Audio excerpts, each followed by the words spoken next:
नमस्कार, मैं डॉक्टर शिखा त्रिपाठी। आज आप सबसे जिस विषय पे चर्चा करूंगी उसका शीर्षक है काव्य हेतु। संस्कृत काव्यशास्त्र में काव्य हेतु की परंपरा एक सुदीर्घ परंपरा हम सबके समक्ष है। अर्थात काव्य हेतु के चिंतन पर संस्कृत साहित्य के आचार्यों ने एक विधिवत परंपरा का उल्लेख किया है। इस विचार चर्चा में सभी आचार्यों ने अपने अपने दृष्टिकोण से काव्य के कारण को जानने का प्रयास किया है। अब प्रश्न यह उठता है कि वे कौन से उपादान हैं जिन पर अधिकार करके कवि एक सामान्य सा दिखने वाला प्राणी होते हुए भी सामान्य से सबसे अलग हो जाता है अपनी कविता के माध्यम से। इसी समाधान के लिए, इसी प्रश्न के समाधान के लिए हमारे आचार्यों ने काव्य हेतु पर अपने अलग अलग विचार प्रस्तुत किए हैं। इस संदर्भ में आचार्यों ने काव्य के अलग अलग अर्थात काव्य हेतु के अलग अलग उपादान बताए हैं, जिसके विषय में मैं आपसे आगे चर्चा करूंगी। अब सबसे पहले प्रश्न यह उठता है कि काव्य हेतु क्या है। हेतु का अर्थ है कारण, अर्थात किसी भी कविता को या रचना को लिखने के पीछे क्या कारण हो सकता है, उसे काव्य हेतु के नाम से जाना जाता है। कवि में काव्य प्रणयन की सामर्थ्य उत्पन्न करने वाले साधनों को काव्य हेतु या काव्य का कारण कहा जाता है। ये साधन ही कवि को काव्य प्रणयन में सक्षम बनाते हैं। प्रयोजन से तात्पर्य रचना से प्राप्त होने वाले लाभों से है। यदि ये लाभ काव्य निर्माण पूर्व ही दृष्टिगोचर होते हैं तो वे प्रेरणा कहलाते हैं, और यदि बाद में प्राप्त होते हैं तो प्रयोजन कहलाते हैं। इस प्रकार प्रेरणा और प्रयोजन के पूर्वापर संबंध हमें दिखाई देते हैं। वस्तुतः दोनों ही प्रयोजन है, लेकिन हेतु और प्रयोजन में कुछ अंतर है। हेतु का संबंध कवि सामर्थ्य से है, जबकि प्रयोजन का संबंध कृति से प्राप्त होने वाले लाभों से है। संस्कृत काव्यशास्त्र में काव्य हेतुओं का निरूपण करने वाले आचार्यों में आचार्य भामा, दंडी, वामन, रुद्रट, कुंतक और मम्मटाचार्य अर्थात आचार्य मम्मट का नाम विशेष रूप से उल्लेखनीय है।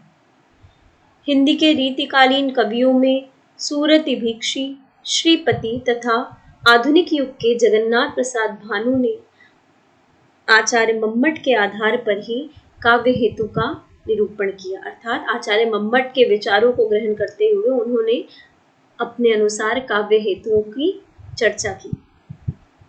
इसके विवेचन में मौलिकता एवं नवीनता नहीं, पृष्ठपेषण मात्र है।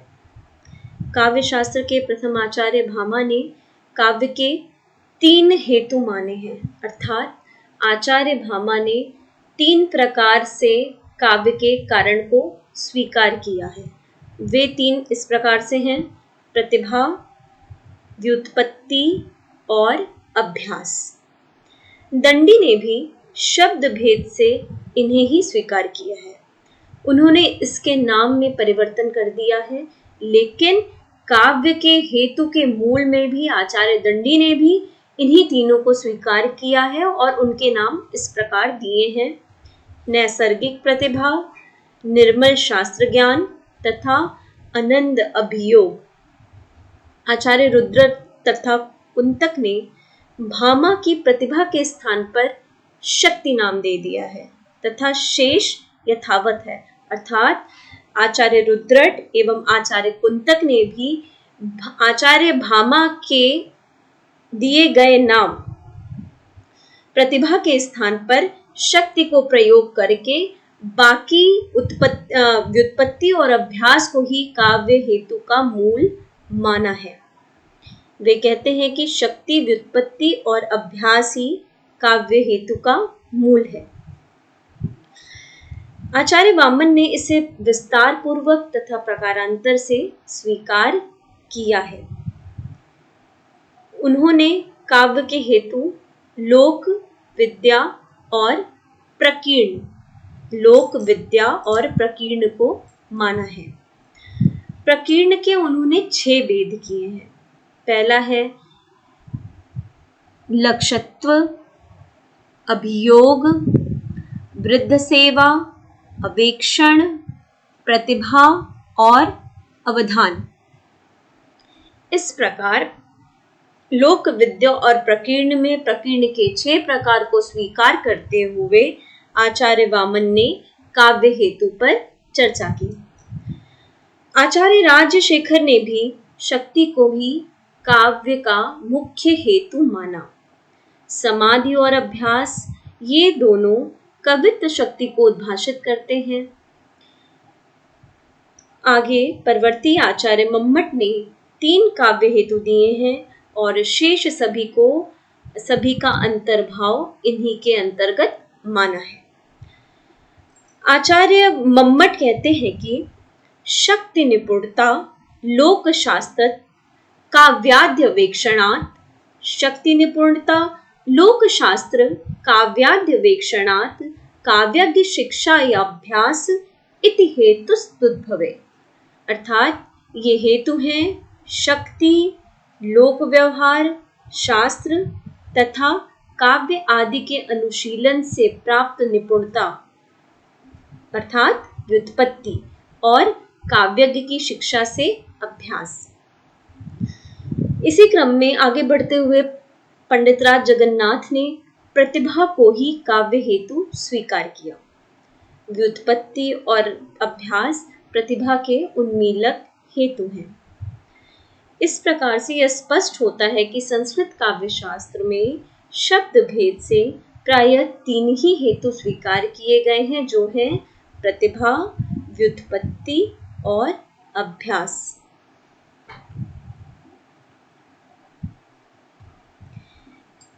इन सबको समझने से पूर्व हमें यह जान लेना चाहिए कि संस्कृत काव्य शास्त्र में काव्य हेतुओं पर अत्यधिक विवाद नहीं है।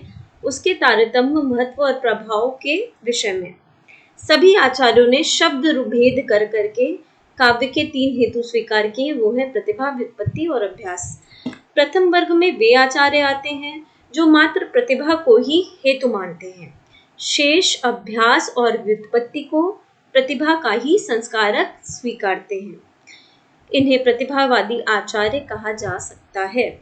इस वर्ग के अंतर्गत राजशेखर, वाग्भट, हेमचंद्र तथा पंडितराज जगन्नाथ का नाम उल्लेखनीय है। ये सभी आचार्य प्रतिभा को काव्य हेतु तथा व्युत्पत्ति एवं अभ्यास को प्रतिभा का उपकारक, संस्कारक, विभूषक या उन्मीलक मानते हैं। आचार्य वाग्भट का कथन है कि प्रतिभैव च कविनां काव्य कारण कारणम, प्रतिभैव च कविनां काव्य कारण कारणम व्युत्पत्त्यभ्यासो तस्या एव संस्कार कारको, व्युत्पत्त्यभ्यासो तस्या एव संस्कार कारको। इसी प्रकार आचार्य हेमचंद लिखते हैं कि प्रतिभास्य हेतु व्युत्पत्त्यभ्यास्याभ्याम संस्कार्या। इसी क्रम में आगे बढ़ते हुए द्वितीय वर्ग में वे आचार्य आते हैं जो प्रतिभा, व्युत्पत्ति और अभ्यास तीनों को सम्मिलित कारण मानते हैं, अर्थात तीनों को काव्य हेतु का सम्मिलित कारण मानते हैं। इन्हें समन्वयवादी आचार्य कहा जा सकता है। जो आचार्य तीनों कारणों को काव्य का हेतु मानते हैं, अर्थात प्रतिभा, व्युत्पत्ति और अभ्यास का हेतु मानते हैं, काव्य का हेतु मानते हैं, इन्हें समन्वयवादी आचार्य के रूप में जाना जाता है। आचार्य रुद्रट, आचार्य मम्मट इसी वर्ग के आचार्य हैं। आचार्य मम्मट का मत है कि शक्ति, व्युत्पत्ति और अभ्यास ये तीनों ही समष्टि रूप से काव्य के उद्भव, निर्माण और विकास के कारण हैं, अलग अलग 3 हेतु नहीं हैं। तृतीय वर्ग में वे आचार्य सम्मिलित हैं जो काव्य हेतु में महत्वपूर्ण स्थान तो प्रतिभा को देते हैं, किंतु उसके अभाव में भी काव्य प्रणयन की बात कहते हैं, जबकि प्रथम दोनों वर्ग के आचार्य इसे असंभव मानते हैं। अर्थात तृतीय वर्ग के अंतर्गत वे आचार्य आते हैं जिन्होंने प्रतिभा को काव्य की रचना के लिए, कविता के लिए महत्वपूर्ण तो माना, लेकिन दूसरी तरफ वह ये भी मानते हैं कि बिना प्रतिभा के अभाव में भी काव्य का सृजन किया जा सकता है। जिस कथन का ऊपर के दो वर्ग में सम्मिलित आचार्यों ने पूर्णतः विरोध किया है। इस वर्ग में आचार्य दंडी का नाम आता है। उनका मत है कि यदि प्राकृत संस्कारों से उत्पन्न प्रतिभा न भी हो तो भी अध्ययन और अभ्यास के द्वारा माँ सरस्वती की कृपा सेवकों पर अवश्य होती है। तात्पर्य यह है कि वे प्रतिभा की अपरिहार्यता को स्वीकार नहीं करते, उसके अभाव में उत्कृष्ट न बन सके किंतु मध्यम श्रेणी का काव्य अवश्य बन जाएगा, ऐसा आचार्य दंडी की धारणा है। आशा करती हूँ कि काव्य हेतु का स्वरूप आप सबको समझ आया होगा।